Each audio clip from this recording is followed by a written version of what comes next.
உங்களுடைய உங்களுடைய growth பார்த்து நிறைய பேர் இன்செக்யூர்டா இருக்காங்கன்னா you are into big league welcome அப்படின்னா அப்ப நான் புரிஞ்சுக்கிட்டது ஒரு விமர்சனம் நம்ம மேல வைக்கப்பட்டா அதுக்குள்ள இருக்கிற அர்த்தத்தை முதல்ல பார்க்கணும் அப்படின்றத அங்க நான் தெரிஞ்சுக்கிட்டேன். படம் சரியில்லைங்கிறது சரியான விமர்சனம், படத்தை சரியா திருத்திக்கணும்ன்றது.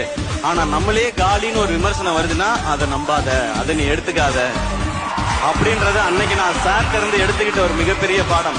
ஏன் இது இந்த இடத்துல சொல்றேன்னா, நீங்களும் உங்க லைஃப்ல அப்படி இருங்க. உங்களுக்கு பிடிச்சத உங்களுக்கு பிடிச்சவங்களுக்காக பண்ணிட்டு போயிட்டே இருங்க. யாருமே எதுவுமே சொன்னாலும் கவலைப்படாதீங்க. ஏன்னா நம்மள பிடிச்சவங்களுக்கு நம்மள நிரூபிக்க தேவையில்லை, நம்மள பிடிக்காதவங்களுக்கு என்ன பண்ணாலும் பிரயோஜனம் இல்லை. இன்னைக்கும் நான் நிறைய பேரை பாக்குறேன், லைஃப்ல ஒரே ப்ராப்ளம், ஒரே டிப்ரெஷன், ஒரே பிரச்சனை அப்படின்னு சொல்லிட்டே இருக்காங்க.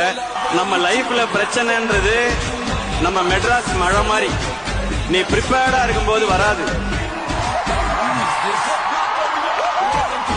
நீ ஜாலியா இருப்பல்ல, அப்ப ஒரு காட்டு காட்டிட்டு போயிரும்.